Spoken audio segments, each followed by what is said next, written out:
إلى حضرة النبي المصطفى رسول الله صلى الله عليه وسلم، ثم إلى سيدي الإمام القطب الإرشاد والغوث العباد والبلاد الحبيب عبد الله بن علوي الحداد رضي الله عنه، ثم إلى سيد الإمام الغوث الفرداني وقطب الأكوان أبي البدلي شيخ محمد زيني بن عبد الغني العدروس مرتقرى رضي الله عنه. شيء لله لهم الفاتحة. أعوذ بالله من الشيطان الرجيم. بسم الله الرحمن الرحيم. الحمد لله رب العالمين الرحمن الرحيم مالك يوم الدين إياك نعبد وإياك نستعين اهدنا الصراط المستقيم صراط الذين أنعمت عليهم غير المغضوب عليهم ولا الضالين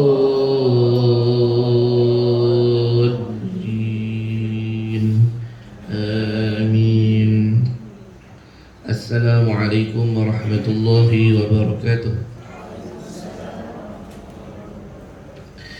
بسم الله الرحمن الرحيم. الحمد لله رب العالمين، والصلاة والسلام على أشرف الأنبياء والمرسلين سيدنا محمد وعلى آله وصحبه أجمعين.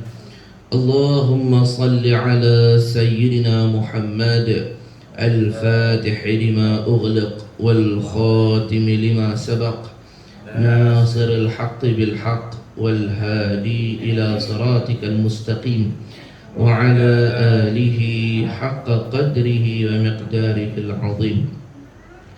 اللهم صل وسلم وبارك عليه. رب اشرح لي صدري ويسر لي أمري واحلل عقدة من لساني يفقه قولي وسدد لساني واهدي قلبي بحق سيدنا محمد صلى الله عليه وسلم.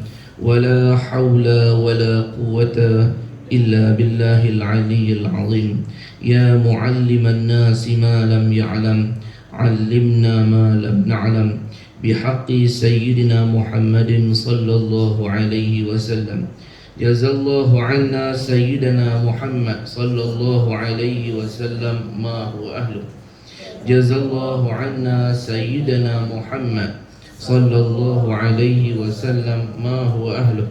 جزا الله عنا سيدنا محمد صلى الله عليه وسلم ما هو أهله. Kita berhenti pasangan. Saya berhenti lupa bila pas 3 kan 12 muka surat 29. Di mana kita berhenti itu? Baris mana?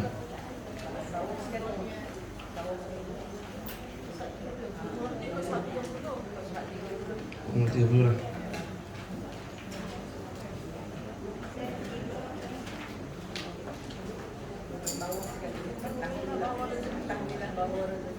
Oh, ketahuilah bahawa rezeki ya. Okey, baik. Terima kasih.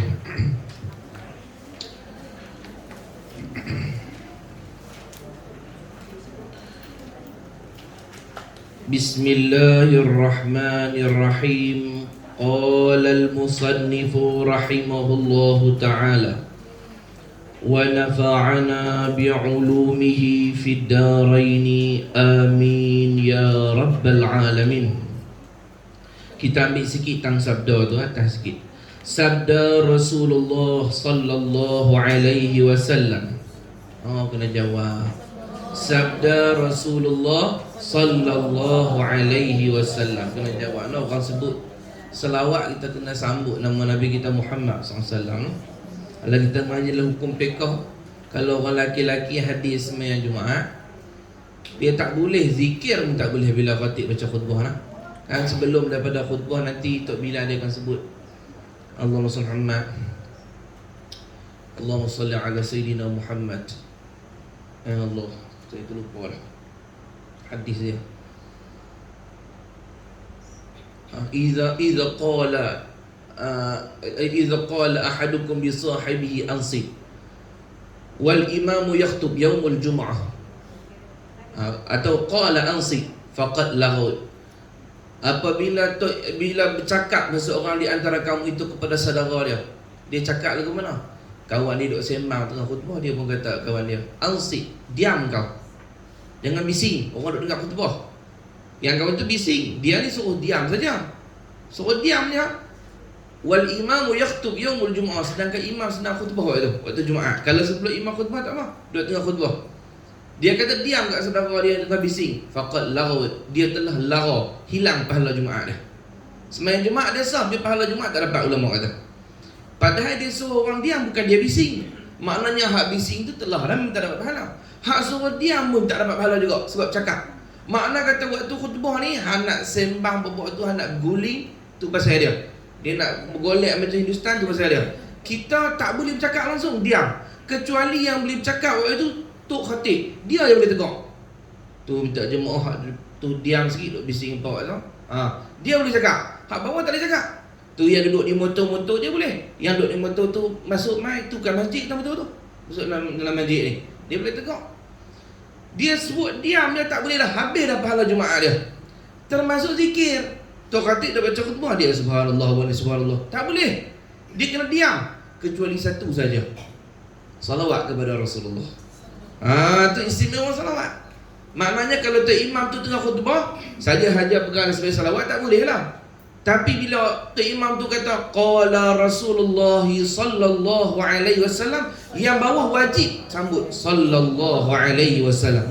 Tentu pengecualian. Pasal ada hadis Nabi kata al-bakhilu man dzukirtu indah falam yusalli alayya. Orang bakhil tu orang yang bila disebut namaku dia tak salawat kepada aku.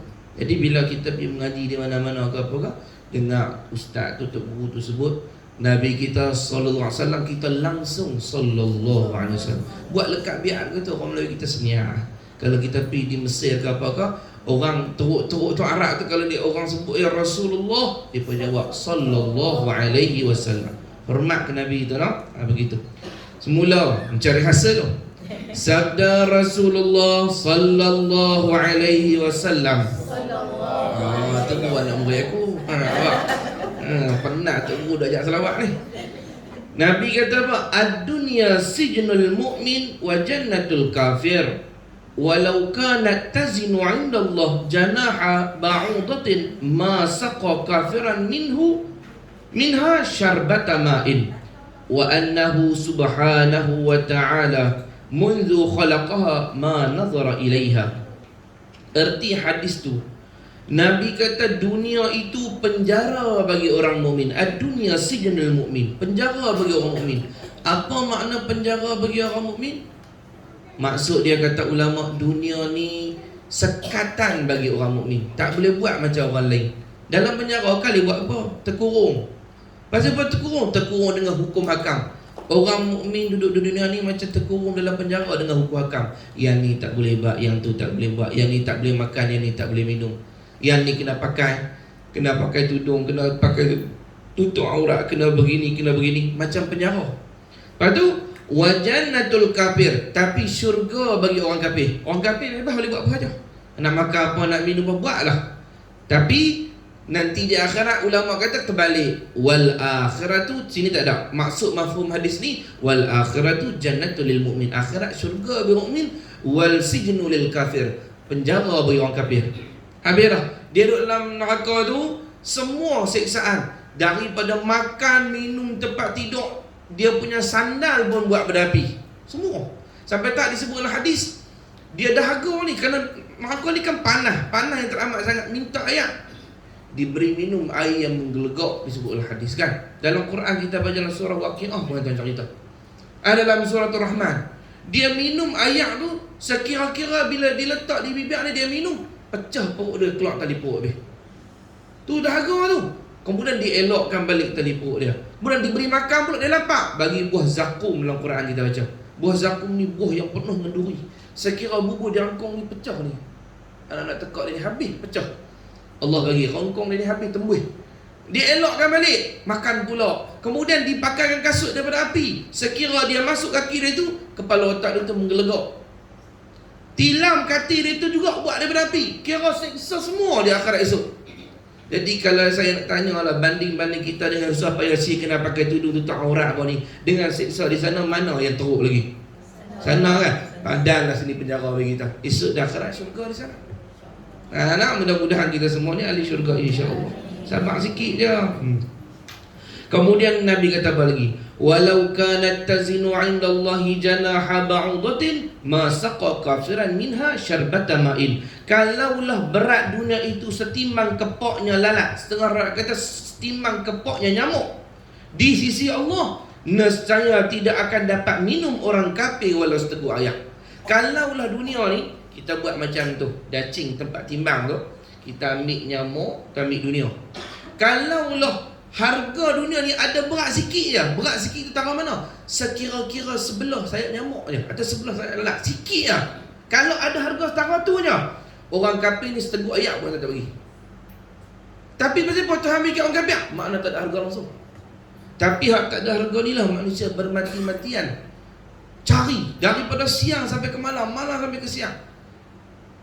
Kadang-kadang tak ada mengaji langsung tuan, tak ada pergi masjid mengaji fardu ain langsung, semayang batas sah tak tahu apa langsung. Bab tauhid ni tak tahu apa langsung. Orang tanya, cuba cerita, Tuhan ni lagu mana? Tuhan lagu tu. Oh, lagu tu lagu mana? Serupa kita ke? Dia cara dia lah, cara tu macam mana? Tak mengaji, kan hati. Dia duduk di langit. Jadi jangan kita sama budak-budak dulu. Tuhan lagu mana? Macam budak-budak dulu banyak faham. Duduk atas langit, pakai jubah besar, duduk sila tengok. Dia pun ni semayang ke tak pula-pula telinga. Dia faham lagu tu. Saya tak mengaji langsung. Allah ni serupa lagu mana? Allah ni turun naik ke langit ke, duduk di langit pertama ke, langit kedua ke? Saya tak mengaji. Kalau orang mengaji dia tahu, Tuhan ni laisa kamitslihi syai' mukhalafatu ta'al hawadis. Kesalahan Tuhan dan segala baharu. Kesalahan Tuhan tu lagu mana? Dari segi zat, sifat, af'al. Zat Tuhan bukan jenis, sifat Tuhan bukan arah. Perbuatan Tuhan, af'al Tuhan tidak perlu madat, tidak perlu bahan. Menjadikan barang yang tiada, meniadakan barang yang ada. Tak serupa dengan kita Tuhan ni. Kalau mengaji, tak mengaji, dia duk sembah Tuhan tu, dia bukan kenal. Bila tak kenal, Tuhan ambil semayang dia tu, gumpal, belum naik ke langit, lempak ke muka dah. Dalam hadis sebut kan, ada hamba dia bangkit semayang dia riak-riak, tapi dia tak kenal Tuhan, ataupun niat dia tidak sah, tidak ikhlas. Tuhan ambil semayang dia tu, malaikat ambil semayang Tuhan, perintahkan gumpal macam kain buruk, hadis sebut. Dilempak ke muka dia, tak diterima semayang tu.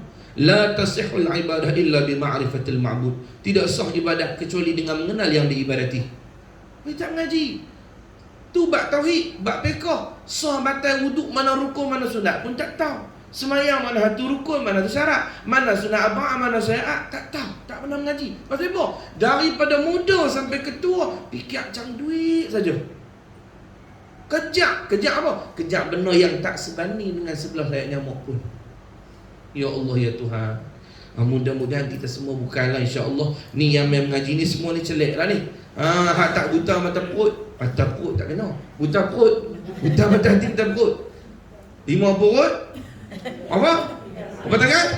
3 tangkai. Buta perut, tak ada akal tu. Orang tu lu pandai dia buat anak, jaga. Hak ni insya-Allah ni semua ni bukan 5 perut, tangkai pun nak ni. Alhamdulillah. Jangan jadi lagu tu tuan-tuan. Kita ni orang mukmin ada panduan. Tuhan garis dah. Dunia ni main singgah aja.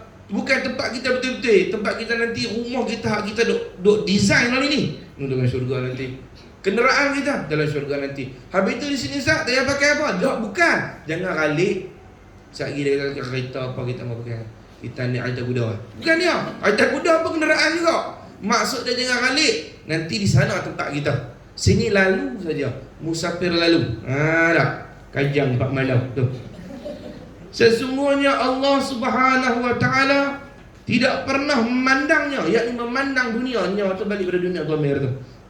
Semenjak dunia dicipta, apa mahu tak pandang? Tuhan ni bersifat dengan sifat basar. Sifat basar ni apa? Dengan sifat basar ni ta'aluk inkisyak. Nyata Tuhan melihat segala benda. Habis tu yang kata Tuhan tak tengok ni buta ke? Bukan. Yakni bahasa kiasan, Tuhan tak berkenan kepada dunia. Dia buat ni sebagai ujian untuk orang mukmin. Tahu? Macam kita tak berkenan, bukan maksud dia buta. Dia main depan rumah kita, tak nampak dia, tapi kita beralih beralih. Buta ke bukan buta, nampak, tak kenal nak tengok. Allah tak kenal pada dunia walaupun dia buat. Buat pasal apa? Ujian untuk orang mukmin. Jadi ulama kata, siapa-siapa yang simpan dunia dalam hati dia, Allah tak kenal tengok hati ke mana. Jenuh berdoa. Tu beza wali-wali lah. Wali-wali Allah Ta'ala ni Tuhan pandang hati dia pasal dia simpan benda yang Tuhan kenal. Apa yang Tuhan kenal? Dia simpan dalam hati dia masjid, dia simpan dalam hati dia Quran, dia simpan dalam hati dia zikir, dia simpan dalam hati dia Nabi Muhammad, dia simpan dalam hati dia wali-wali Allah. Hati tu hati dipandang oleh Tuhan. Kita ni, kalau dalam hati kita ni ada satu yang Tuhan suka, hati kita ni dipandang oleh Tuhan tiap-tiap waktu. Setiap waktu Tuhan pandang. Duk tak mana waktu tutup guru kita ni, wali-wali Tuhan ni, kadang-kadang belum dia doa baru lintas di hati makbul dah. Nah, hati dia apa? Tuhan pandang. Tak ada sebut di mulut, baru tegak di hati. Teringinnya hak ni, nak makan ke hak ni kan, nak pergi sini, Tuhan bawa pergi. Hati dia pun ni Tuhan pandang lu. Pasal apa?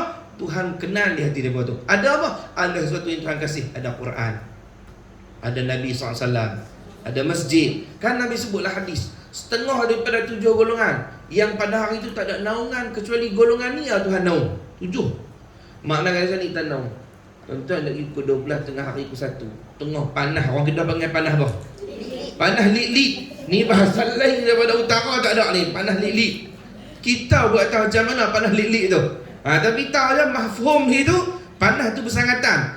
Dengar tak bunyi pun bukan kata ada bunyi kot duk tengah panah tu bunyi lit doan.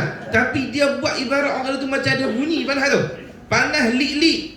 Kalau sejuk gedi. Tu dia nampak lah ibarat dia tu kan. Tu bahasa utara. Dia ada imbuhan yang menunjukkan takkid dalam ilmu bahasa Arab. Menunjukkan bersungguhnya panah tu. Panah lit-lit. Tengah panah lit-lit tu, orang cari apa? Cari tempat teduh. Tak mana tak apa rumah-rumah orang ke apa. Kita cari tempat teduh. Pada masa ni, sekira-kira matahari ni setingkat dengan kepala. Agak-agak ni matahari ni tuan-tuan ni, matahari yang kita duk puasa ni berapa ratus ribu kilometer daripada kepala kita ni. Ni duduk atas mana ni? Tu pun ada lapisan apa ni? Lapisan ozon lah.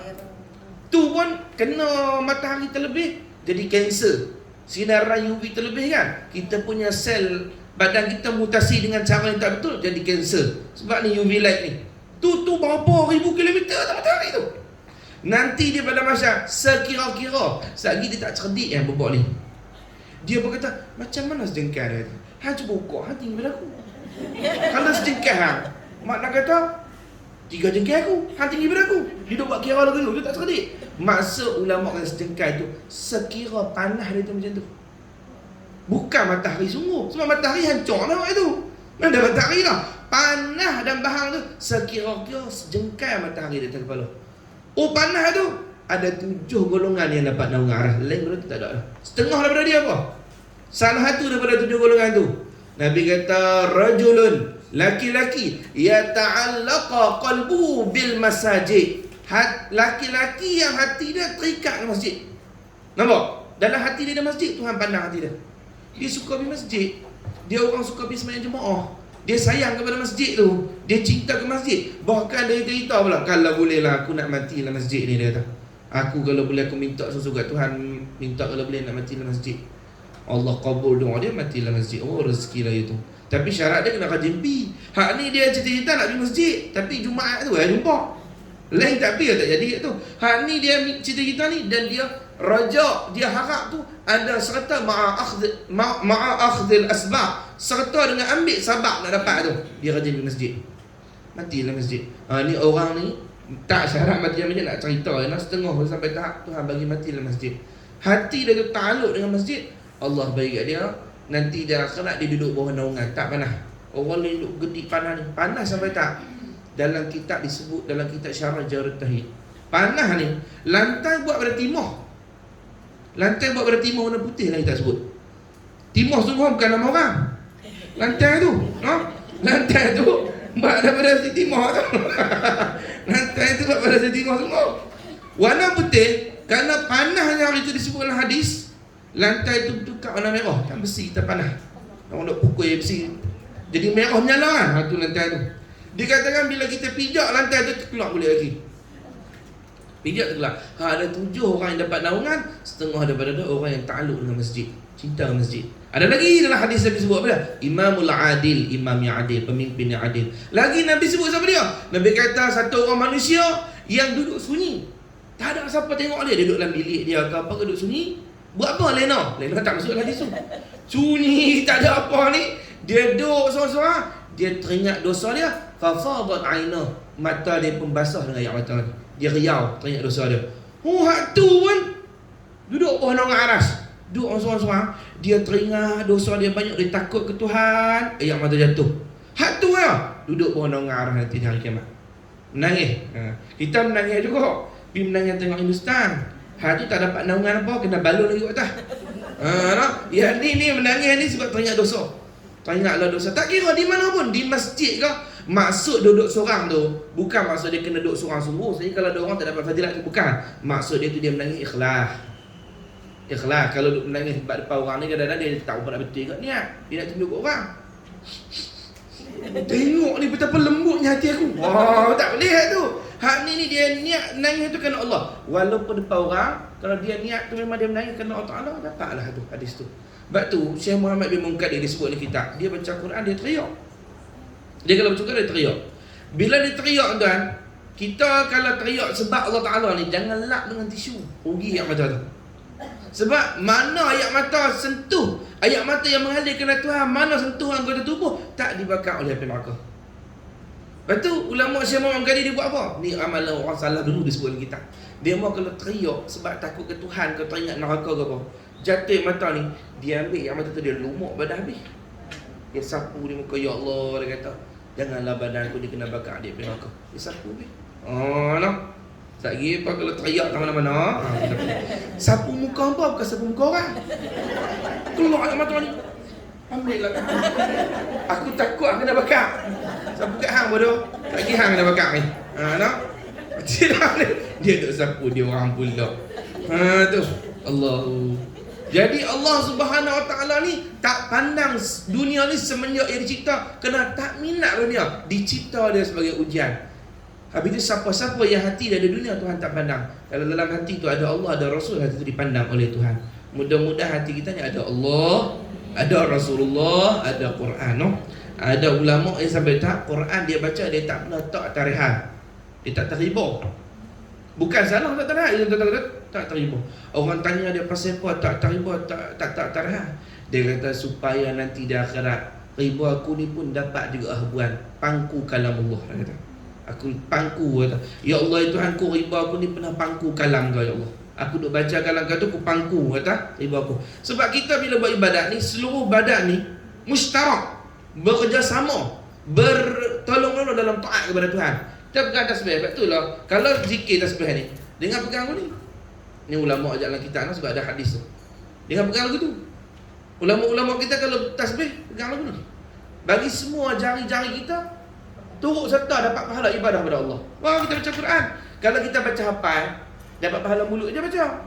Tapi bila tengok, mata dapat sekali walaupun hafal. Lepas tu ulama-ulama kita walaupun hafal dia busuk, dia pun baca tengok juga. Kita dalam sembahyang tak ada khilaf pendapat. Ada kata dalam sembahyang afdal baca hafal lagi. Ada setengah pendapat kata tak, walaupun dalam sembahyang afdal tengok juga mushaf Quran tu. Tak ada masalah tu khilaf. Cuma nak cerita mustarakun. Mereka saling tolong-menolong dalam ibadah kepada Tuhan. Hak pangku, hak pegang Quran ni kita jamuh dengan tangan kita ni pegang, semua dapat habuan di akhirat esok. Termasuklah hati yang mencintai Quran itu, hamilul Quran, orang yang mencintai Quran. Lagi dia kata, ketahuilah bahawa rezeki itu ada yang telah ditetapkan dan ada yang telah dicatukan. Ada hamba dimurahkan rezeki seluas-luasnya, ada juga sebaliknya. Secara umum rezeki ni ulama kata semua telah ada kita ni. Kita panggil rezeki madmun, rezeki yang telah dijamin. Madmun, semua dapat dah. Hang natang, hang orang, apa dia ni, jin, kafir, mukmin, fasik, taat, alim, jahil, semua dah ada rezeki masing-masing. Dah ada dah. Rezeki apa ulama kata? Rezeki yang sekira-kira kita hidup, ada lagi rezeki untuk hidup. Ada. Patut dia ada satu lagi rezeki, nama dia rezeki maksum. Maksum, bukan maksum. Maksum tu terpelihara tu. Maksum, mim qaf sin waw mim.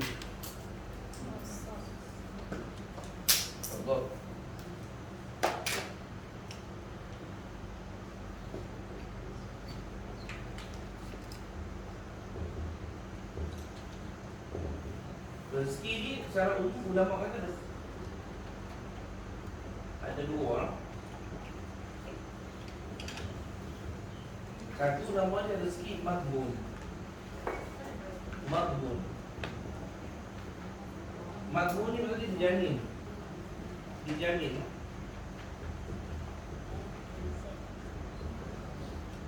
Dijamin. Satu dia rezeki namanya maksud. Maksud.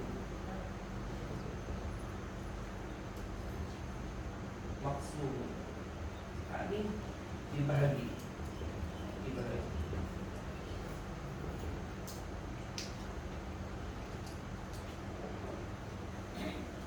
Ada seorang nama tiga.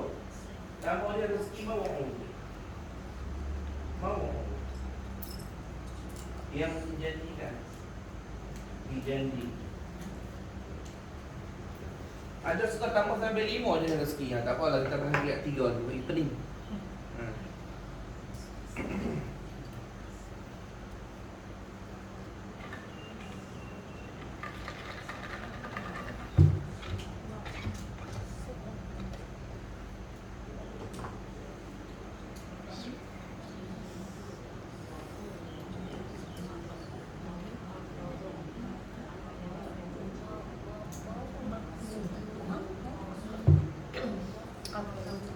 Boleh?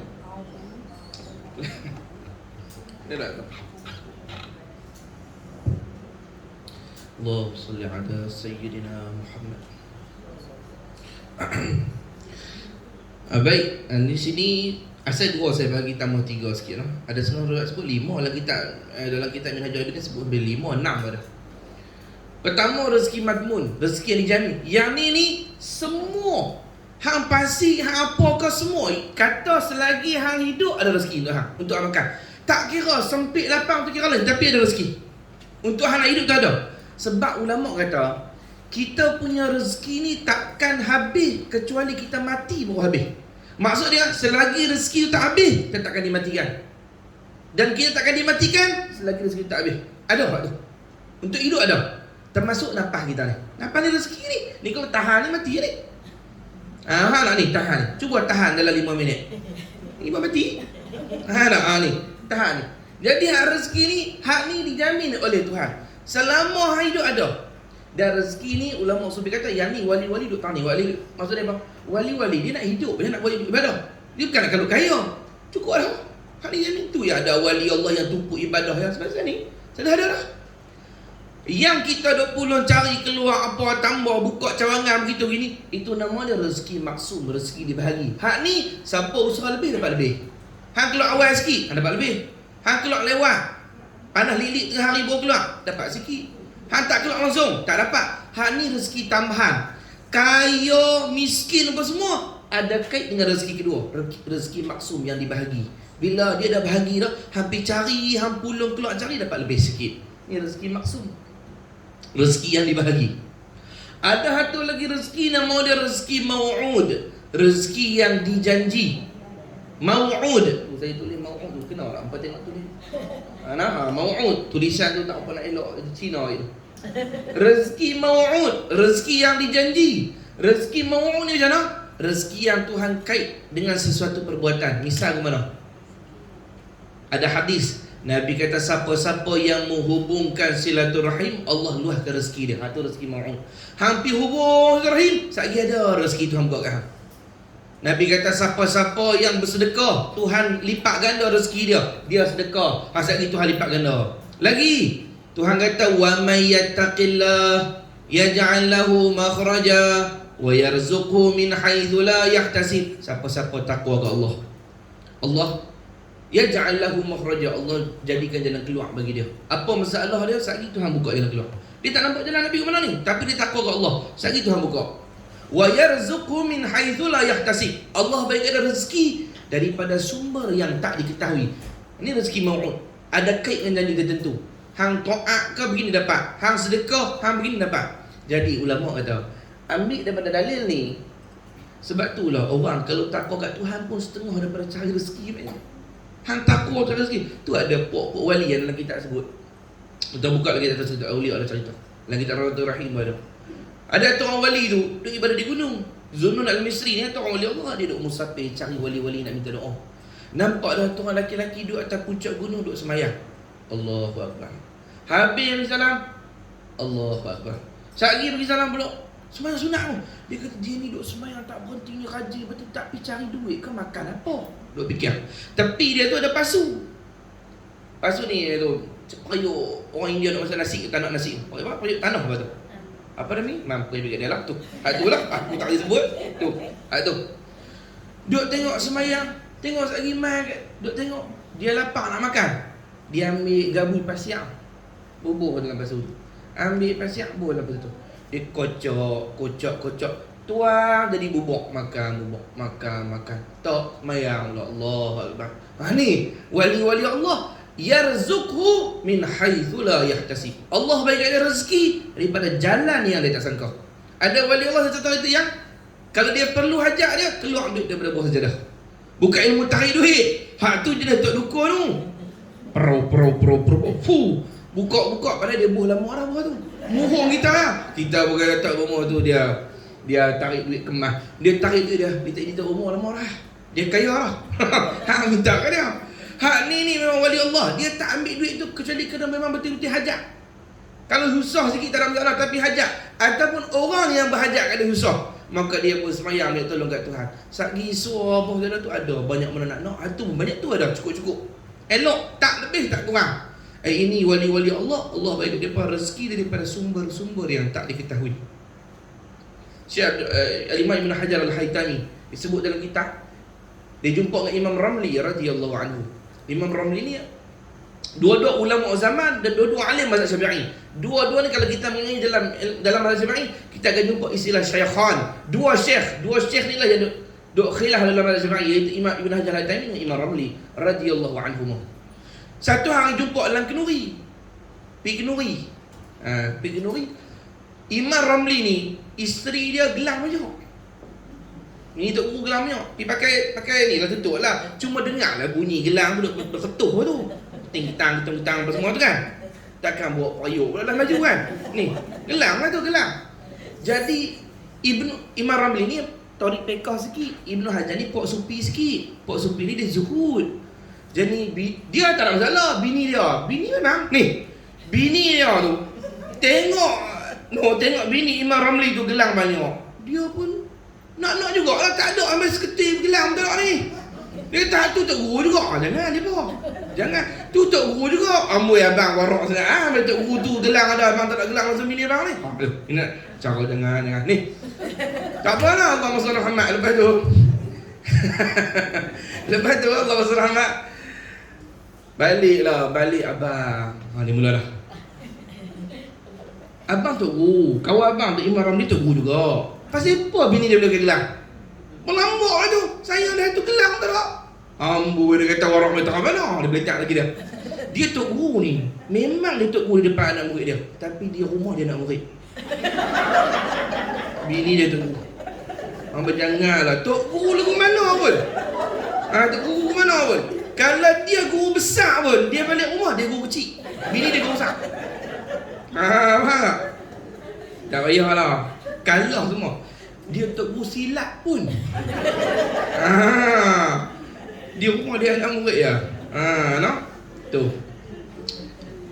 Sambung balik. Ikhlas tak?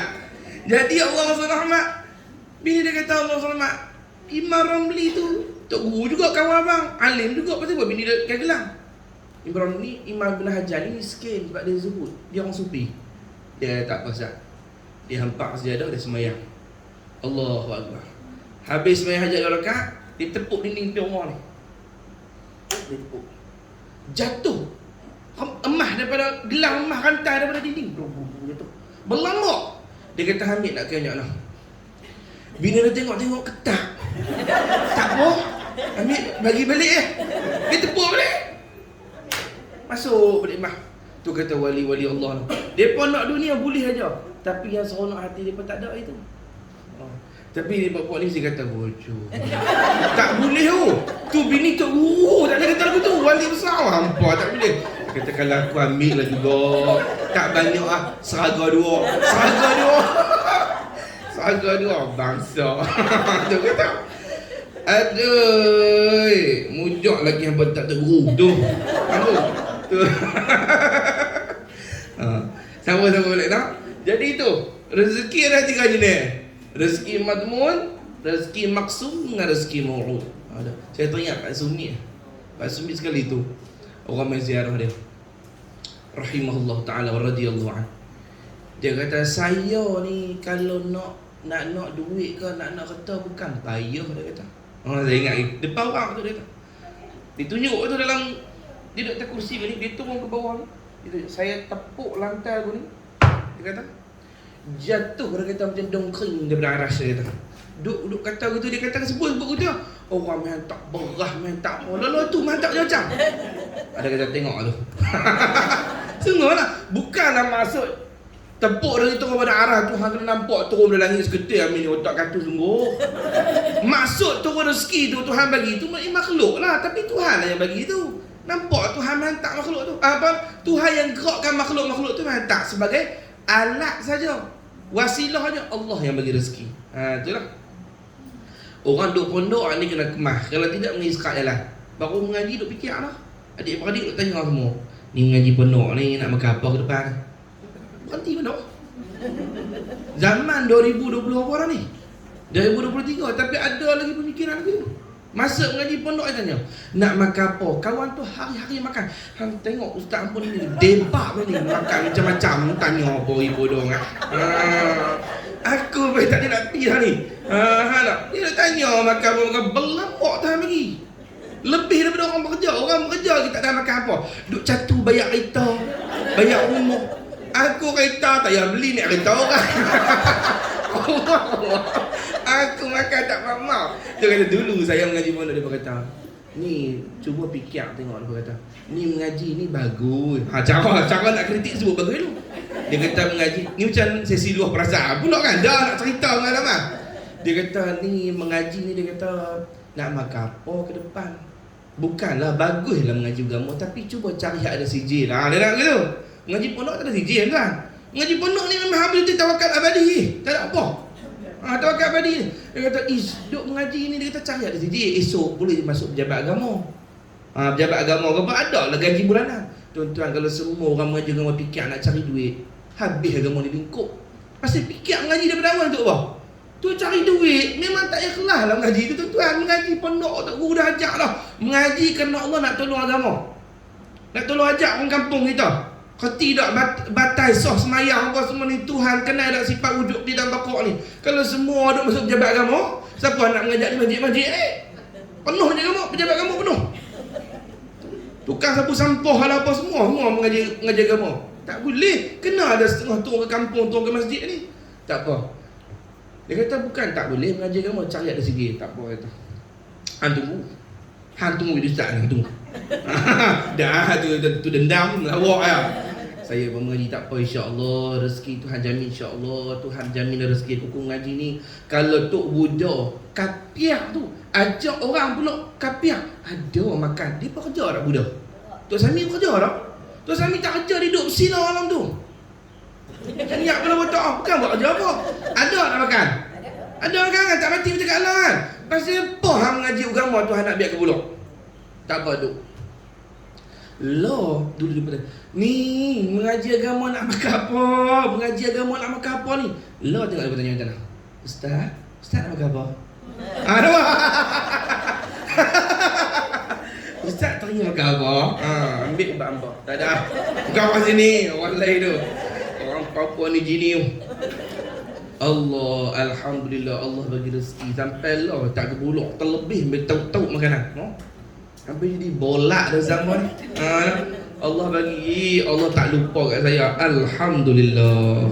Alhamdulillah. Itulah bila kita mengaji, memang ada hamba Allah yang Tuhan takdir rezeki dia luah kaya raya. Kadang-kadang tak usah teramal apa-apa. Pasal dia waris je. Tanah banyak, mak dia tanah banyak, ayah dia tanah banyak. Dia kerja apa? Tanah tu kan. Dia jual kat Cina ke apa tu, dia duit kepuk-kepuk. Allah bagi. Ada semua ni keluar kerja daripada pagi sampai ke petang, OT pula malam. Tapi hidup sempit juga tak bagi. Memang Tuhan dah tulis ada setengah Tuhan luahkan rezeki dia, ada setengah Tuhan sempitkan. Kalaulah kita jadikan dunia sebagai tujuan, pernah sampai ke mati. Bukan tu tujuan kita. Balik rezeki banyak sikit tak peduli. Yang penting cukup makan untuk kita nak ibadah ke Allah. Itu tujuan kita. Ada juga sebaliknya. Ada Tuhan luahkan rezeki, ada sebaliknya Tuhan sempitkan. Itulah hikmah Allah. Apa hikmah Allah? Kebijaksanaan Allah. Tak boleh baca kita, tak faham kita siapa Tuhan tu. Ada orang Tuhan tulis sekira-kira dia ni kalau kaya, tempat dia neraka. Dia ni kalau kaya sekali dia pikul lagi. Maka Tuhan tulis kadar-kadar dia. Ada Tuhan tulis kalau dia kaya pun insya-Allah dia ni boleh jaga diri. Takwa dia kejar, iman dia kejar. Ada orang Tuhan tulis dia kaya, tapi Tuhan bahagi pula peringatan lagi kat dia. Jatuh sakit walaupun kaya, tak boleh nak lajak lebih. Kaya, kena penyakit apa, kanser ke apa, nak pergi lebih tak boleh. Hati tak ada nak tamak dah, dah kena kanser. Nak fikir nak kaya lagi, nak mewah lagi, tak boleh dah. Dia nak fikir apa? Nak kena mula dekat dengan masjid dah, nak kena mula berdampingan Datuk Guru dah. Pasal apa? Pasal nak mati dah ni. Aku dah stage ketiga dah ni. Stage ketiga. Makna ada satu stage kalau pasal mudah kita kan. Kalau Tuhan tambah, Tuhan biar penyakit tu merebak sampai stage keempat, makna tak banyak hari dah lah. Tuhan tarik begitu. Masing-masing dengan hikmah Allah Ta'ala Tuhan Ta'ala. Ada sabak dah. Kalau orang mengaji dalam ilmu tasawuf, dia akan tahu kata semua pengaturan Tuhan ni sempurna. Akal tak dapat faham. Tak faham kita pengaturan Tuhan, tapi dia maha bijaksana. Dia buat tu kena lah. Dan orang yang mengenal Tuhan, hati dia sentiasa redha dengan takdir. Alhamdulillah, Tuhan buat yang paling baik. Sampai ada awliya, orang ditanya kepada awliya ni, pasal apa hati yang tenang? Pasal apa orang ni serabut hati yang tenang? Dia tanya, siapa yang atok hidup aku? Dia tanya kau tu, siapa yang atok hidup aku? Dia kata, yang atok hidup aku, yang atok hidup hang ni tu Allah. Dah kalau Allah tak apa dah, aku yakin Allah. Kalau aku atok sendiri lingkup. Mak aku kalau atok hidup aku lingkup. Sebab manusia ni ada lupa. Datang mati lah, lupa bagi napah. Napah ni kalau kita atok, kita ada tu lupa. Paling kurang kita lena, terlupa napah kita, mati kita. Mujur bukan kita atok. Yang atok siapa? Allah. Dia tak lupa. Tu Nabi Sulaiman pernah riwayat kata, dia minta kat Tuhan, Tuhan, aku minta izin, dia kata. Aku nak faham tentang pengaturan Tuhan ni. Aku nak ambil semut, nak tengok macam mana rezeki semut ni. Dia ambil semut, dia buang dalam bekas. Kita kata balang. Aku nak tengok macam mana Tuhan atok rezeki. Dia ambil semut, dia buang dalam balang. Sebelum tu dia tengok semut ni, dia ambil makanan, dia letak, dia makan ramai-ramai. Dia makan tu habis. Bila Nabi Sulaiman buh dalam bekas, letak makanan, dia makan setengah, simpan setengah. Nabi Sulaiman kan boleh cakap dengan binatang. Cakap dengan binatang ni cakap bahasa semut. Bukan bahasa Nabi Sulaiman, bahasa semut. Bercakap, Nabi Sulaiman kata, hai Nabi, hai semut, sebelum ni aku tengok, kalau aku lempak makanan kepada hang, hang akan makan habis. Pasal apa lah ni hang makan setengah hang simpan? Dia kata, sebelum ni hang bebaskan aku tahu yang tak rezeki ku Allah. Aku makan habis dah lagi mana. Ni hang yang bubuh dalam balang, hang yang nak jaga makan aku tak yakin hang. Hang lebih lupa, tu Nabi. Hang lebih lupa lagi. Kalau Tuhan aku yakin dia tak lupa. La ta'khudhuhu sinatu wala naum. Dia tak sentuh, dia mengantuk, tak pula tidur. Tak lalai, tak lupa Ta'ala ni. Kalau dia tanya siapa yang atok hidup aku? Yang atok hidup hang tu Allah. Kalau Allah cukup dah. Aku tenanglah kalau Tuhan atok. Hak lain atok masalah. Cuma kita ni dengan nafsu kita, dengan kejahilan kita ada pasal lagu Tuhan lupa.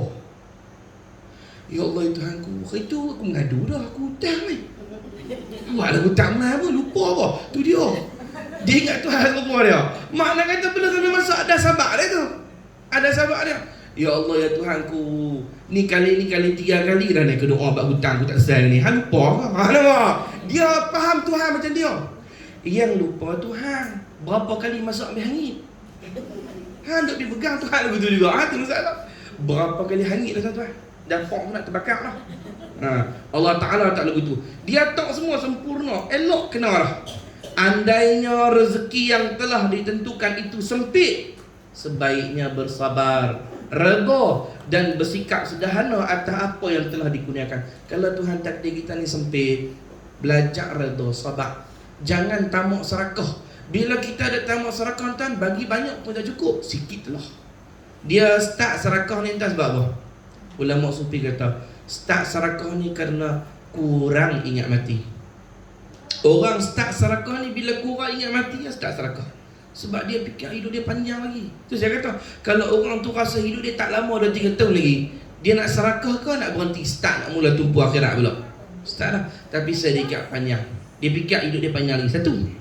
Yang kedua, kata ulama, orang serakah ni pasal apa? Kerana panjang angan-angan. Cita-cita dunia dia banyak sangat. Dia nak buat tu, nak tambah ni, besar tu, besar ni, pelebar tu, tambah ni, banyak lagi. 2. Yang ketiga, ulama kata orang serakah dalam dunia ni sebab apa? Sebab khulata usuk, kawan-kawan yang jahat. Dia berkawan dengan orang begitu semua. Dia berkawan dengan orang yang fikir dunia semua. Rosak. Kawan semua orang kalau dunia. Pasal apa? Kita ni manusia condong membanding-banding. Kalau hang kawan dengan orang dunia, hang kan tengok rumah dia pun kuih besar, aku pun nak besar juga. Kereta dia pun ni kuih tambah, aku nak tambah juga. Pasal apa? Khulata usuk, kawan-kawan, teman-teman pergaulan yang jahat. Bila berkawan dengan orang yang cinta dunia, automatik hang pun jadi kalik dunia. Kalau hang berkawan dengan orang yang tumpu akhirat, hang tumpu akhirat. 3 ni. Pertama, kurang ingat mati.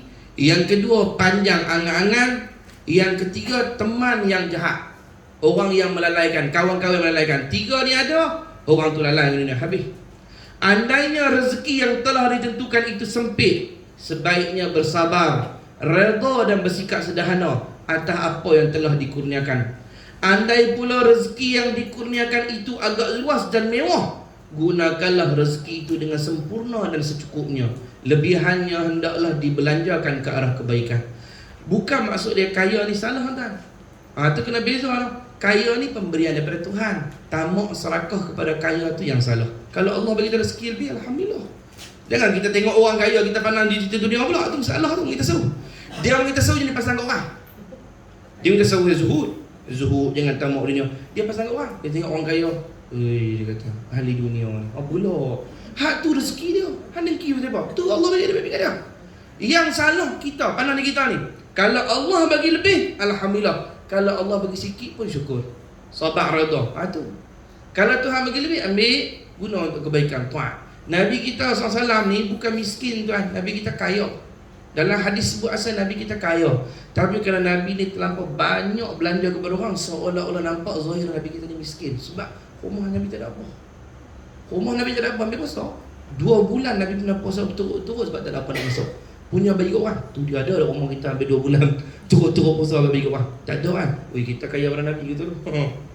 Nabi kita pernah buat korban 100 ekor unta. 100 ekor unta ni kaya ke miskin Nabi kita? Kaya 100 ekor unta. Unta. Seekor unta harga berapa ni saya tak tahu. Pasaran harga pasaran ni seekor. 100 ekor Nabi sembelih. Makna Nabi buat korban, makna kata miskin kaya. Kaya Rasulullah ni. Saya cerita itu Nabi kita waktu kahwin, mas kahwin dengan Sayyidatina Khadijah, itu setengah rakyat sebut 20 ekor kambing. Buat kenduri 7 hari 7 malam. Meriah kenduri Rasulullah, kaya Rasulullah ni. Tapi kemudian fasara miskinan, nampak jadi miskin Nabi kerana terlampau banyak bagi pada orang. Dibagi. Sampai dikatakan Nabi kita dalam pernah satu malam nak tidur. Nabi nak tak kepala ni. Tak kepala tak boleh tidur. Kali ni tak boleh tidur. Kali ni pasal apa? Baru teringat ada satu uncang lagi orang bagi dinar renah kat Nabi, Nabi tak bagi. Satu uncang ni hak bagi dah, lupa dah tu bagi lagi. Nabi ambil tu bagi kepada khadam Nabi, tolong bagi kat sahabat-sahabat alat Yusuf. Bagi-bagi baru Nabi boleh lenah. Kita tak boleh lenah kalau tak cukup. Ada tak cukup, tak boleh lenah. Bilik 7 ekor. Jadi macam tiap ayah. Tak boleh lenah. Lemah ni tak boleh lenah bila ke dunia. Pelik lo hati Rasulullah ni. Dia tak boleh, dia berasa pegang duit banyak tu, berasa bersalah dengan Tuhan. Pasal dia tahu ada lagi orang miskin. Orang tu Rasulullah sallallahu alaihi wasallam. Dapat banyak ni kata, ya Allah, Tuhan aku ni bukan bahagian aku, ada bahagian orang dalam. Allah nak uji aku. Sebab saya sebutnya kali ni tuan, harta yang kita ada, kita pegang saja, bukan kita punya. Betul? Setengah orang bila dia pegang, dia faham dia punya, bukan. Kita pegang sahaja, bukan kita punya. masuklah anak rumah. Bukan kita punya, kita pegang saja. Siapa punya? Allah. Gitu, anak contoh dia nak pergi mengaji agama, kita kena sokong. Pasal apa? Bukan kita punya anak ni, siapa punya? Allah. Allah titip di kita, bagi pinjam. Hang kena didik bagi elok. Esok aku nak tanya. Sebab tu Tuhan tanya. Kalau hak kita tanya apa? Kita punya ikut suka kita. Tanya tu pasal hak orang bagi pinjam. Rumah kita dia tanya, rumah besar-besar ni guna buat apa? Alhamdulillah, dulu atas dunia, ya Allah, saya guna rumah ni buat maulid, buat majlis zikir, buat kenuri, buat berhimpun adik-beradik, buat bagi rapat itu rahim adik-beradik. Guna rumah ni tuan-tuan. Nak tanya, kereta ni yang guna untuk apa ni? Kereta ni saya guna untuk ni. Ni nak tanya. Sebab bukan kamu punya, kamu pegang. Saya yang bagi, saya punya. Nak tanya balik nanti. Serupalah, kereta ni bukan kita punya, dia bagi pinjam. Tuan-tuan, bila ilusi kita kepemilikan, illusion of control, ilusi kita memiliki ni ada kita, yang tu yang lalai. Duit ni banyak-banyak ni bukan aku punya, Allah punya. Dia bagi pinjam. Dia nak tengok aku ada duit berlebih ni, nak tolong dah orang susah, nak berkelak zakat dah, nak sedekah dah, bukan aku punya. Yang itulah pemikiran orang sufi yang ada dalam kepala otak mereka. Yang ni yang Nabi tanam kepada sahabat, bukan aku punya, bukan aku punya, bagi pinjam saja. Bila bukan aku punya, barang pinjam boleh tak diambil balik? Boleh. Tu ada orang kaya-kaya tiba-tiba bankrupt, muflis, Tuhan tarik habis gerak semua. Muflis. Lah kali sama macam orang biasa. Dia pun kena keluar pagi, balik tengah malam cari duit. Dulu kaya, Allah tarik balik. Sebab bukan hang punya, aku punya. Kau ambil balik. Maka kalau Tuhan bagi rezeki lebih, guna untuk kebaikan. Kalau Tuhan bagi sempit, sabar tu.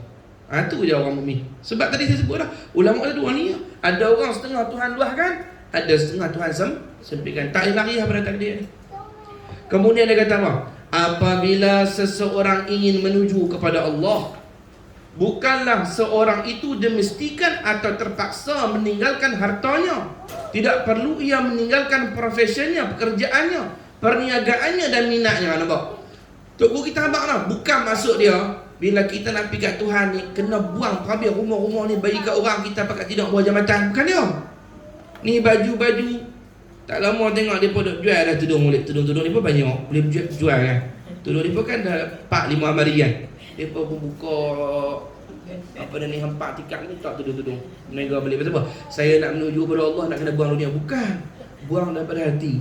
Yang kamu ada tak ada masalah. Tapi kamu jangan serakah. Mana kamu rasa kamu boleh infak bagi kepada orang. Buang, belajar, buang, tamak pada dunia. Sebab kita nak kena tinggal, buang. Kalau tak belajar, buang, esok dipaksa buang. Dipaksa buang, sakit lah. Mau tak buang, kena tinggal. Belajar, buang. Bagi sedekah. Tolong kepada orang susah. Bantu apa yang boleh. Dan ingat selalu hak ni bukan kita punya. Bukan maksud dia kata kita nak pergi kat Tuhan ni kena buang habis semua. Bukan. Jangan tamak. Sagi hak bekerja, pergi berhenti kerja habis.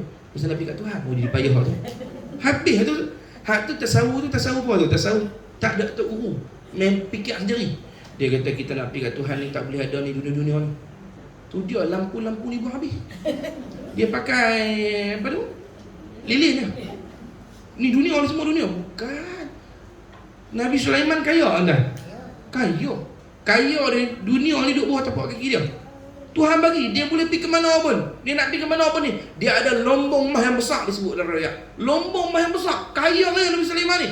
Dia punya kursi kursi singgasana dia tu bertatahkan mah hebat. Nabi Sulaiman ni tatah mah. Kita punya kursi rumah memang mahal, tapi tak ada lah tatah mah kan. Tatah mah ni. Tapi hati dia tak duduk situ.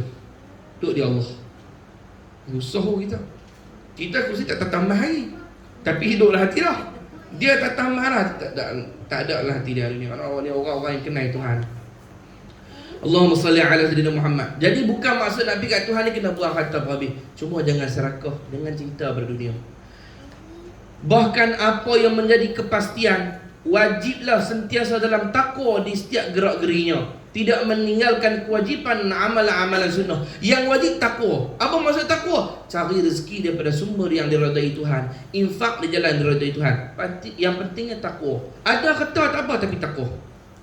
Ulama kata Allahumma salli Muhammad. Nabi sebutlah hadis, Nabi kata tidaklah masalah harta itu ataupun tidaklah masalah kaya itu pada li mukmin li taqiyin, bagi orang yang takwa. Bagi orang yang takwa kat Tuhan, dunia tak ada masalah. Yang masalah dia bila tak ada hati takwa. Tu masalah. Kalau lah hati kita dah takwa, tak ada masalah. Kaya tak ada masalah, miskin tak ada masalah. Orang takwa ni kan takut kat Tuhan. Kalau miskin dia sabar, kalau kaya dia syukur. Yang masalah bila tak ada takwa. Bila tak ada takwa, miskin dia celah takdir, kaya dia lupa pada Allah. Yang penting hati tu ada takwa. Tidak meninggalkan kewajipan dan amalan-amalan sunnah. Tidak juga melakukan kemungkaran dan perkara sia-sia. Tak guna harta tu untuk buat maksiat. Harta ni disebutlah hadis, manusia di akhirat esok takkan berganjak tapak kaki daripada masyarakat melainkan ditanya 4 soalan. Hadis tu dalam kitab Musnad hadis tu. 4 soalan ditanya. Hadis sahih. Yang pertama akan ditanya tentang ilmunya. Ke mana ia gunakan ilmu? Kalau hang mengaji ni hang guna untuk apa? Saya mengaji agama. Untuk apa mengaji agama? Saya mengaji agama ni untuk cari duit. Pergi ilmu. Yang kedua, tentang umurnya. Ke mana ia habiskan? Tuhan akan tanya umur. Yang ketiga, tentang hartanya. Tengoklah, tentang harta 2 soalan. Satu bab 2 soalan. Min ayyin iktasaba, daripada mana ia ambil harta. Wa fima anfaqa, ke mana ia belanjakan. Harta satu bab, tapi 2 soalan. Daripada mana ambil, ke mana ia belanja harta. Yang keempat, ni special tau. Bab umur ni Tuhan bagi. Yang keempat soalan akan ditanya tentang masa mudanya, untuk apa ia gunakan. Umur tadi umum lah. Tanya muda pula. Tanya waktu muda buat apa? Pasal apa tuan? Pasal waktu muda ni banyak orang lalai. Sebab tu orang kalau daripada awal taat ni bagus, kemuliaan. Tapi bukan maksudnya kalau dia taubat terlambat Tuhan tak kira, bukan. Cuma lebih lagi lah, dia muda dia start awal. Dia start awal dia dapat lebih. Hal gitulah. Mudah-mudahan kita lepas lah 4 soalan tu. Kalau tanya dia 4 soalan dia kata tak apa, 4 soalan je. Dia kata 4 soalan je. Soalan exam dulu 60 soalan kali 50 soalan. Dia banyak ni 4 soalan je. Memang 4 soalan tapi banyak. Tiap-tiap kupang tu nak tanya. Tu dia. Bukan ringgit, tiap-tiap kupang tu nak tanya. Banyak nak kena beratok nanti. Nak kena jawab tu banyak tu. Mudah-mudahan Allah mahasibna hisaban yasira. Ya Allah, hisab kami dengan hisab yang mudah. Nak selamat lagi? Nak selamat lagi? Usaha masuk syurga tanpa hisab. Kalau masuk syurga tanpa hisab, tak ada apa nak timbang. Tu nak buat macam mana? Tu kena minta syafaat Nabi lah. Siapa dekat dengan Nabi lepas lah tu. Kalau buat amal sendiri tak tentu. Sebab buat amal sendiri nak kena timbang. Amal nak kena timbang. Tapi kalau Nabi bagi syafaat, maka masuk syurga tanpa hisab, bighairi hisab wala azab. Tidak ada hisab, tidak ada azab. Dia tanya, hang memang selamat? Datanglah syurga. Orang lain duk baca nak kena timbang ni, hang duk minum dalam syurga lah. Ini orang yang dapat syafaat Nabi kita Muhammad. Mudah-mudahan kita semua mendapat syafaat Rasulullah SAW.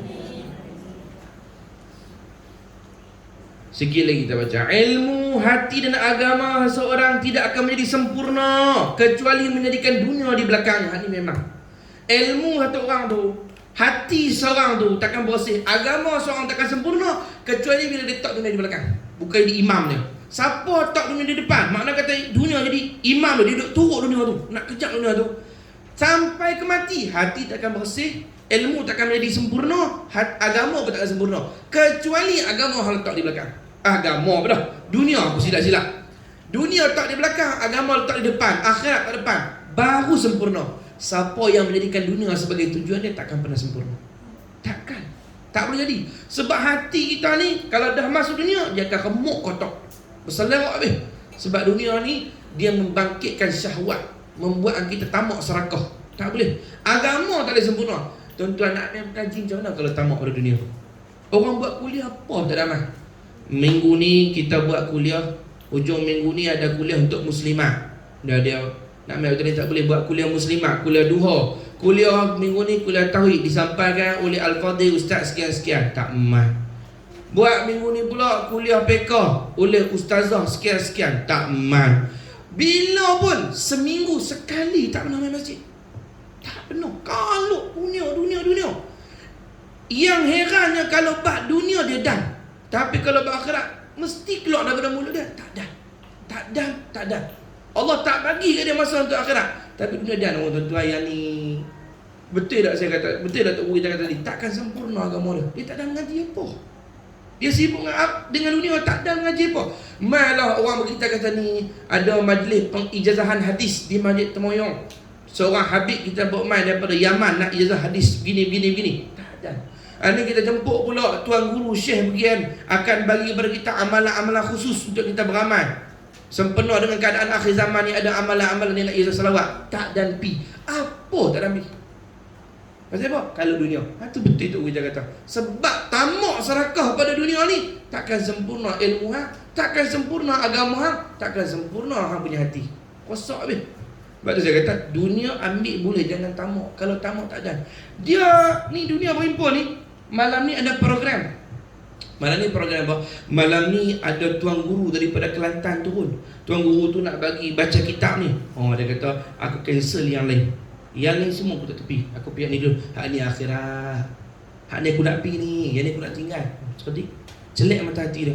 Malam ni pula kita ada buat majlis maulid Nabi di masjid. Jomlah sama-sama kita meriahkan majlis cerita pasal Rasulullah. Dia dengar Rasulullah. Yang lain tak tepi.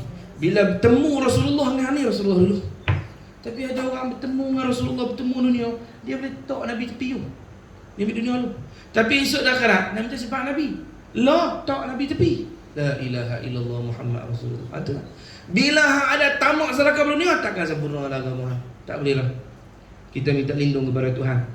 Harta kemewahan atau sebarang sebab-sebab duniawi tidak dijadikan matlamat. Itu maksud dia, jangan tak dunia di depan. Kita tak jadikan matlamat dunia ni. Seandainya para ahli suluk memiliki keluarga, wajib baginya bertanggungjawab terhadap makan, minum dan pakaian mereka, kecuali orang-orang yang tidak berupaya. Kalau orang tu nak pergi ke akhirat macam mana pun, kalau dia ada tanggungan, wajib dia kerja untuk cari rezeki. Bukan maksud dia boleh tinggal keluarga lagu tu sebab nak pergi ke akhirat. Tak boleh. Hak wajib tetap wajib, kena sempurna. Cuma kita cerita ni, jangan tamak dunia. Cari untuk nafkah keluarga, itu kewajipan. Bahkan itu dikira ibadah kepada Allah Ta'ala. Kecuali orang yang tak mampu. Makna kata dia cari dah, tapi sikit dapat. Dia boleh bagi kalau dia, tapi tak mencukupi dengan perintah Tuhan. Tu dimaafkan, dia tak mampu. Ataupun dia memang tak boleh sebab dia cacat, dia sakit, dia tokok nyok ke apa-apa. Tak boleh. Tu cerita lain tu. Tiada siapa yang mampu untuk mempertahankan dirinya, untuk kekal dalam ketaatan, meninggalkan segala macam maksiat dan meninggalkan dunia. Maknanya kata tak ada siapa mampu untuk buat dengan sempurna. Tetap kita ni berjalan kat Tuhan ada kurang tak mana-mana. Sama ada tergelincir dalam dosa, ataupun kalau kita nak tinggal dunia, tak boleh tinggal semua. Tetap kena terlibat dunia. Cuma jangan serakah. Nak tinggal terus jangan duduk tani. Nak tinggal ke mana? Tinggal dunia terus duduk akhirat. Duduk tani kan? Nak kena pakai kan duit. Maka tak bolehlah tinggal semua. Tapi sekadar yang kita mampu. Makna kata kita kata cuba minimumkan bahasa betul dia tu. Cuba kurang. Kurang. Macam dosa kita boleh selamat dari dosa langsung tak? Lain daripada Nabi mana dah maksum. Tapi bukan maksud dia bila kita tak maksum boleh buat sepuas-puas dosa. Kena tinggal semampu kita. Walaupun tak maksud semampu kita, taubat pada Tuhan. Itu maksud dia.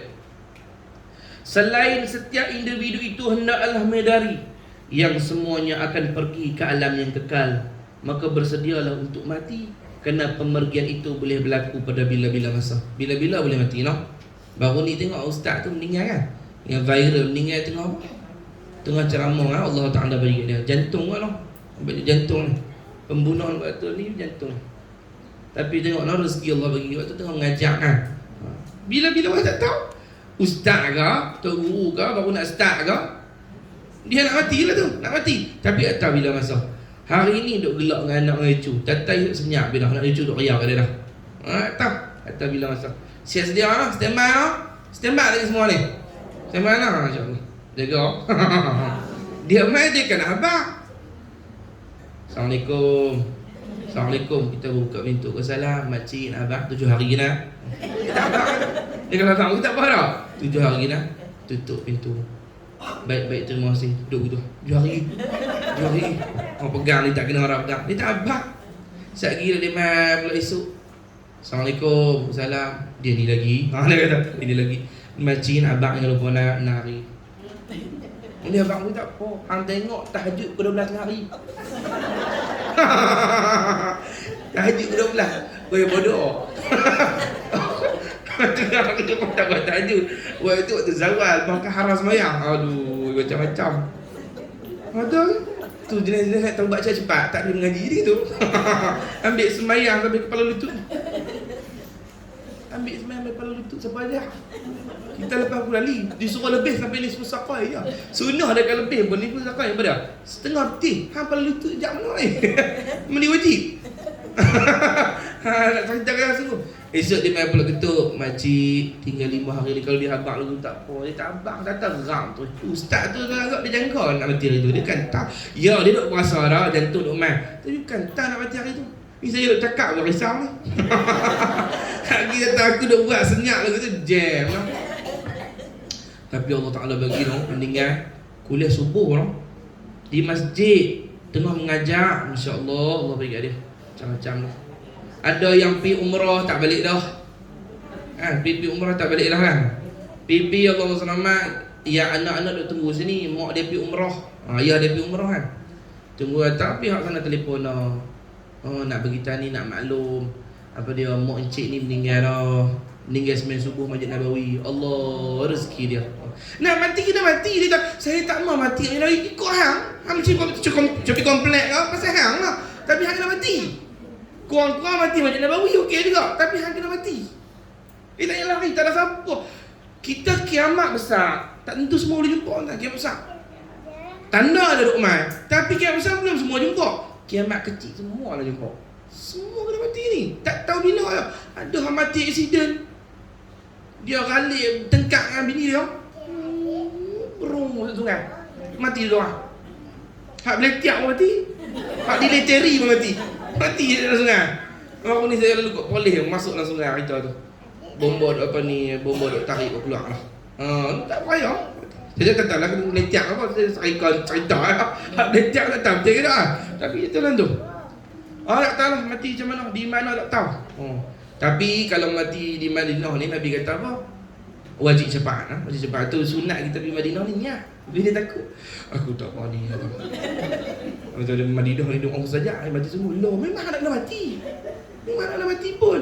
Okey lah mati Januari tu. Jamin syafaat lah. Dia tak mau datang nak mati kat rumah. Ikut hang lah. Orang dah nak pergi syafaat tak mau ikut hang lah tuan. Sunat niat lagu tu kan. Allah. Dengan saya kalau boleh nak mati sempurna lah depan dia beradik. Han nak mati depan dia beradik, dia tak syafaat. Han mati di Madinah, dia orang syafaat. Han tak cerdik kot. Orang tu habaq Nabi dah syafaat, dia tak faham lagi. Tapi saya tak mahu ikut hang lah tu. Kalau saya nak mati Madinah, ya Allah. Mula-mula bangkit Nabi. Lepas tu Nabi kata Abu Bakar. Lepas tu Umar. Lepas tu Nabi kata duduk bangkit Madinah. Semua mati Madinah tu bangkit dulu. Bila bangkit dulu, bangkit dengan Nabi. Duduk belakang Nabi ni. Lepas tu Nabi kata Ma'ala. Pemakan Ma'ala Mekah. Lepas tu baru di seluruh dunia bangkit. Tu dulu bangkit. Jadi bangkit, orang Madinah ni bangkit mula-mula Rasulullah. Duduk belakang Nabi SAW. Dan Nabi kata wajib lahum syafaati. Wajib atas mereka syafaat. Siapa yang mati di Madinah. Tak apalah dia kata tak apa Ustaz, saya tak mati Madinah. Saya kuat selawat dah. Tak apalah, ikutlah masing-masing. Yang pentingnya mati je apa? Matinya baik. Ni mati kat shopping komplek, tengah naik eskalator. Allah. Jenis tu tak faham. Allahumma salli ala sayyidina Muhammad. Maka bersedialah untuk mati, kerana pemergian itu boleh berlaku pada bila-bila masa. Allahumma khtim lana bi husnil khatimah wa la takhtim alaina ya Allah bi su'il khatimah. Tidak boleh kita panjangkan harapan. Tengok saya sebut dah. Panjang harapan ni angan-angan. Nak hidup lama lagi. Pasal itulah. Pasal apa? Kerana inilah yang akan menjadi punca cintakan dunia sehingga menjadi malas dan senang melakukan maksiat. Boleh start kan tuan? Target mati. Lalu target hidup kan? Tukar pula. Orang mengaji agama tak boleh pemikiran macam dulu dah. Target mati pula. Target mati ke mana? Cuba tulis. Tuan-tuan tak ada diary, tak apa, tulis di kertas, lekat. Ni target. Target mati tu tulis. Target bisnes tulis, target untuk ni tulis, target akhirat tak tulis. Siapa saya tanya yang tulis target mati dia? Ada tak siapa-siapa tulis target mati? Tak ada. Saya tulis target mati. Saya cakap, saya buat. Tulis target mati tu. Tulis pertama, tulis satu. Target mati tulis satu. Nak mati dalam keadaan salawat pada Nabi. Contoh. 2. Target kita malah salah satu. Tuhan nak minta Tuhan bagi. Target mati dalam masjid, dalam sujud. Target mati dalam keadaan sudah taubat. Target mati dalam keadaan sudah selesai masalah dengan manusia, dengan makhluk. Tulis target kita. Bahkan saya sebut tentang hal itu. Ada awliya Allah Ta'ala yang berlatih senyum. Berlatih senyum ni. Dia ambil cermin. Tok guru tu, dia ambil cermin. Dia tengok cermin. Dia senyum, ban cermin tu senyum. Dia duduk dia nak tengok handset lah, tengok kamera kan, senyum elok tak elok, tudung kena tak kena. Ni tudung mapping ke mata ni. Tengok senyum kan. Betul. Ada awliya yang buat macam lagu tu. Tengok. Orang tanya dia pasal apa yang duk tengok cermin. Dia kata duk berlatih, dia kata nanti mati senyum lagu ni lah. Makna kata mati dia pun tu jadi target dah. Dia pun nak tengok, dia pun duk berlatih senyum. Walaupun bukan tentu nak berlatih tu, dia kena amal. Cuma nak cerita macam mana harapan dia. Kita panggil tafaul. Tafaul ni istilah dalam tasawuf dia panggil kita ambil sempena. Harap-harap lah. Harap-harap lah, kita sangka baik. Harap-harap lah nanti senyum macam ni lah waktu mati. Tafaul. Dan ulama kata ini disunatkan. Disunatkan kita ambil sempena lagu tu. Niat lagu tu supaya dapat. Niat supaya dapat. Macam budak-budak, pasal apa orang bila kita kecil-kecil kita buat main kata guru tahnik ubuh benda maneh. Suap madu sebotol mati budak tu. Sikit yang madu. Sebotol buat apa? Madu, kurma. Pasal apa ulama kata tafaul, ambil sempena. Ambil sempena apa? Mudah-mudahan nanti budak dia jadi budak yang maneh perangai dia. Maneh akhlak dia macam mana madu. Tu tafaul, ambil sempena tu sunat tu. Lepas tu lah kita buat ikam. Sunat masak apa? Masak manis. Pasal apa sunat masak manis? Manawi kata dia nak ambil tafaul. Mudah-mudahan budak ni nanti dia manis macam masakan yang akhlak dia, peribadi dia tu ambil tafaul. Jadi dia pun ambil tafaul untuk guru ni. Dia tengok muka dia cermin tu, dia tengok. Mudah-mudahan aku mati macam ni. Mati elok lagu ni. Mati macam ni. Ambil semayang pun dia niat. Mudah-mudahan aku mati dalam keadaan wudu. Dalam sujud, ya Allah, kalau nak cabut nyawa aku cabutlah dalam sujud. Dia ada niat lagu tu. Dia dah target mati lagu tu. Itu nampak orang kata orang dia fikir akhirat. Dia fikir akhirat, dia dah target. Tu mudah-mudahan kita lah pakat-pakat boleh target lah. Boleh bersedia lah kot. Kalau tuan-tuan tengok bunyi nak lipat kaki pun payah lah tu. Boleh lah tu. No. Tak payah nak tunggu lama-lama lah. Nak hantar tanda kan. Dulu lipat cium-cium macam kumpu boleh kan. Lalu nak lipat dah lah tu. Tak payah lah nak tunggu lama-lama lagi. Kan disebutlah hadis. Nabi Yaqub bicara dengan malaikat Israel. Dia kata, hai Israel, hang cabut nyawa ni, bagilah tanda sikit. Hantarlah surat apa-apa, bagilah kami bersedia sikit. Hang betah hantar tanda apa. Dia terkejut, tergempak, kata mati dulu tu teruk lah. Dia kata, aku hantar. Hantar apa? Dia kata, hang tengok rambut hitam, aku hantar main putih lah. Tu surat aku tu. Dah hang tak hati baca. Mata hang duk terang kan. Lah ni tak apa nampak. Kata, abang, bila balik? Picung tiang.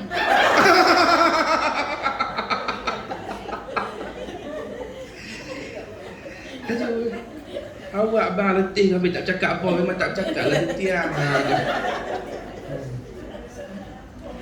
Tengoklah kan.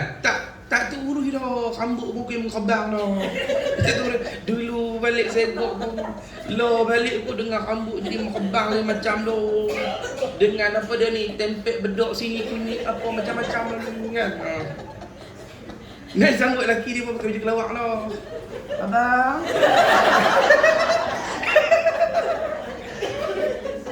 Bila balik? Dia pula tak orang lah tu kan. Tak lagi ingat kat siling. Tu boleh bersedia tu. Aku hantar tanda dah tu. Sampai dalam kitab sebut waktu Israel nak kena tugas cabut nyawa.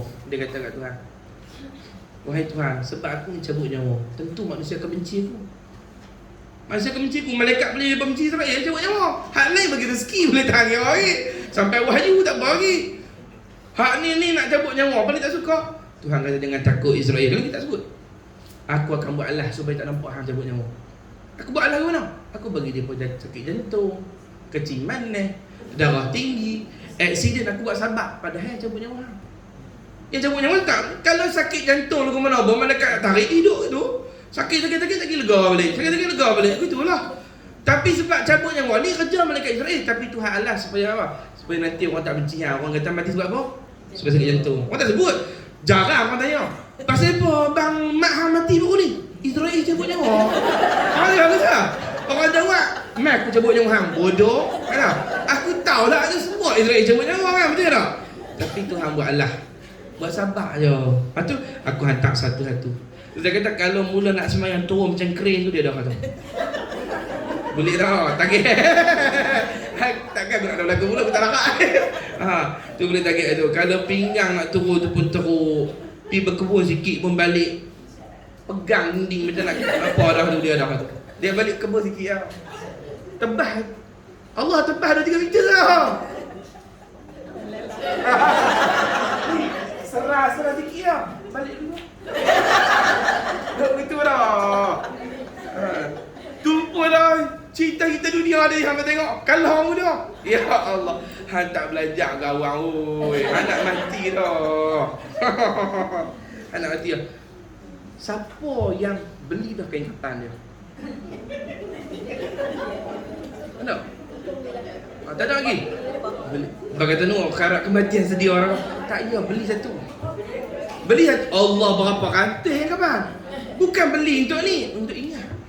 Tak, saya nak betul semua ni. Kalau betul-betul nak ingat mati, ulama dulu dalam kitab sebut dia beli kain kafan dah. Simpan di rumah. Dia buat tempat kan? Saya tempat, kalau kita ni tempat midai tolak ke apa tu, sangkut itu. Nak tidur tengok kain kafan tu.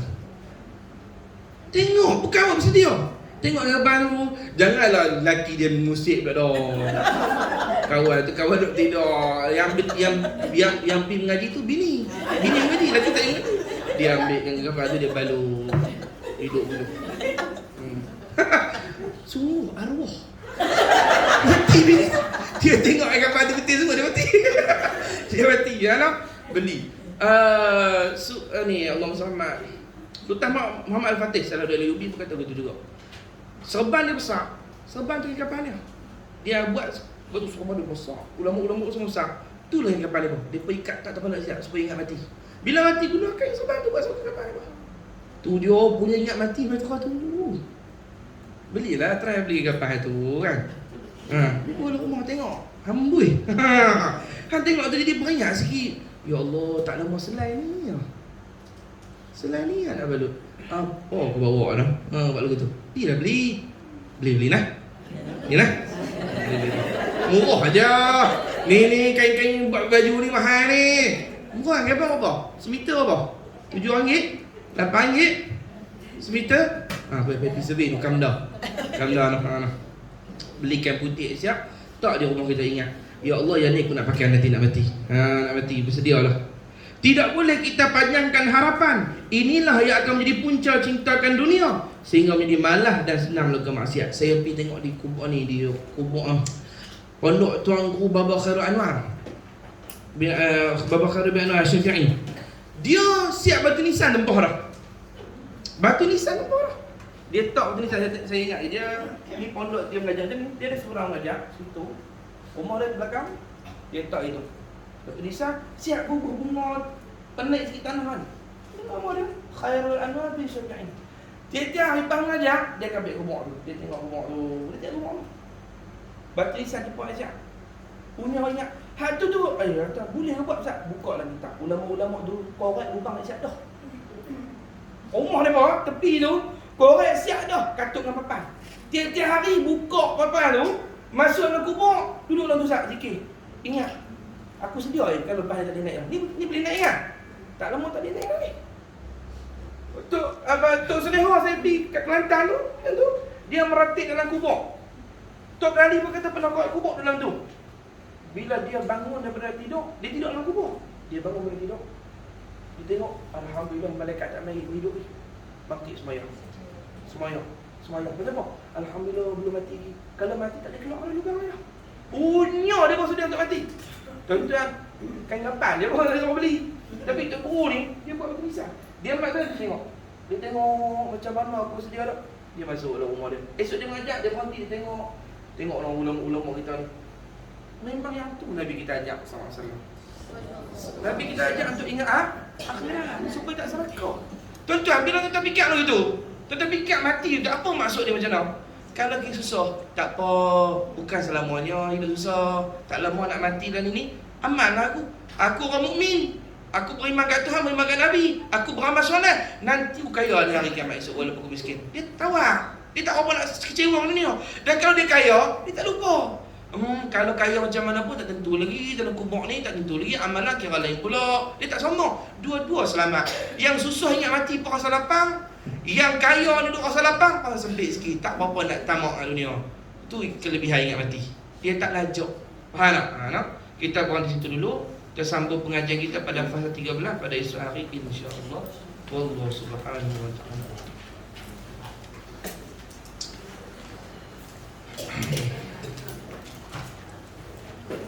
ta'ala. Semua yang hadir hari ni rasanya jemaah kita lagi ramai daripada sebelum ni kan. Ni ramai lagi, alhamdulillah peminat saya bertambah. Kita akan mengadakan konsert dalam ni. Ramai ni peminat ni. Alhamdulillah. Jadi semua yang hadir, walaupun ni hari baru hari pertama, saya letak nak izah pada semua. Mungkin ada yang dapat dah, ada yang belum dapat lagi. Saya nak izah pada semua yang hadir. Yang pertama saya nak izah pada semua, salawat khidir lah. Yang saya nak izah dah, setengah dapat, setengah yang baru tak dapat.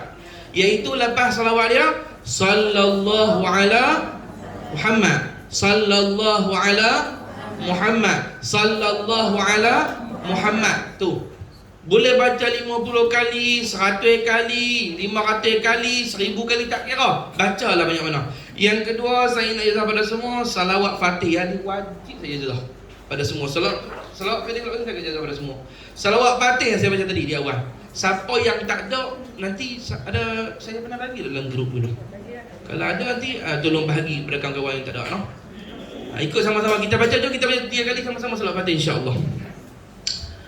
Allahumma salli ala sayyidina Muhammad al-fatih lima ughliq wal khatim lima sabaq nasiril haqqi bil haqq wal hadi ila siratikal mustaqim wa ala alihi haqqa qadrihi wa miqdarihi al-azim. Allahumma salli ala sayyidina Muhammad al-fatih lima ughliq wal khatim lima sabaq nasiril haqqi bil haqq wal hadi ila siratikal mustaqim wa ala alihi haqqa qadrihi wa miqdarihi al-azim. Allahumma salli ala sayyidina Muhammad al-fatih lima ughliq wal khatim lima sabaq nasiril haqqi bil haqq wal hadi ila siratikal mustaqim wa ala alihi haqqa qadrihi wa miqdarihi al-azim. Baik, ini salat Fatih. Kedua-dua salat khidir dengan salat Fatih ni dengan lafaz bismillahirrahmanirrahim saya ijazah kepada semua. Jawab, kami terima. Siapa-siapa yang tak dapat lafaz dia boleh ambil. Semua saya cerita sikit lah. Salat Fatih ni saya terima daripada guru-guru kami, termasuk daripada sahibus salawat iaitu Sidi Ahmad bin Muhammad At-Tijani radhiyallahu anhu. Dikatakan pahalanya satu kali salawat sama dengan 600,000 kali salawat biasa. Satu kali baca. Tapi janganlah malah sekali baca tak jadah. Pasal 600,000 dia kata ada orang ni jangan ada balak lagu tu pada. Bacalah banyak-banyak. Satu. Setengah rakyat sebut kalau berhimpun 1000 kaum yang di dalamnya ada 1000 manusia dan mereka semua itu berhimpun bersalawat kepada Nabi Muhammad dengan 1000 jenis salawat. Daripada awal bumi dicipta sampai ke hari kiamat dia bersalawat dengan beribu tadi jenis salawat tu, tak sama pahalanya dengan satu salawat Fatih. Tu kelebihan salawat Fatih. Bacalah boleh. Dan disebut dalam kitab, siapa-siapa baca salawat Fatih satu hari walaupun sekali, kalau dia mati pada hari itu, dia telah pun bebas daripada api neraka. Walaupun sekali. Jangan tinggal salawat Fatih walaupun sekali setiap hari. Seterusnya disebut dalam kitab, Siapa-siapa yang baca salat Fatih pada malam Jumaat 10 kali, seolah-olah dia mengkhatamkan Quran sebanyak 60 kali. 10 kali pada malam Jumaat. Jadi bacalah salat Fatih itu walaupun sekali sehari, jangan tinggal. Dan pesan kepada ahli keluarga kita yang mana yang tak main mengaji, dia beradik kita, suruh dia jaga. Pasal apa tadi saya sebut, kalau dia mati pada hari itu, dia bebas daripada neraka. Kita nak kita ajak adik beradik semua selamat daripada neraka. Suruh dia baca salat Fatih walaupun sehari sekali. Nanti tolong bagi dalam grup dah baliklah. Nah, siapa yang ada salat Fatih tu, jangan cari dalam Google. Sebab dalam Google tu sirah dia banyak yang tukar lah. Saya dah bagi tu sirah betul. Dah tukar, dah tambah wasahbihi, tambah wasalim wa barik. Tak kena. Dia salat Fatih betul, tak ada wasalim, tak ada wabarik, tak ada wasahbihi. Hak saya baca tadi lagu tu baru betul sirah dia. Kalau lari sirah, ulama kata Fatih tak ada lari, tak sama dah. Anak yang tu lah. Baik, insyaAllah esok kita buat mahal qiyam sama-sama lah. Hari ni kita ambil esok Isnin insyaAllah. Bismillahirrahmanirrahim. Alhamdulillah wa salli wa sallim ala Rasulillah wa ala alihi wa sahbihi wa man nasarahu wa wala. Allahumma 'allimna ma yanfa'una wanfa'na bima 'allamtana. Rabbana zidna 'ilma warzuqna fahma. Allahumma faqihna fid din وعلمنا الحكمة واهدنا صراطك المستقيم. اللهم اختم لنا بحسن الخاتمة ولا تختم علينا يا الله بسوء الخاتمة. ربنا آتنا في الدنيا حسنة وفي الآخرة حسنة وقنا عذاب النار. صلى الله عليه وسلم محمد وعلى آله وصحبه وسلم. الحمد لله.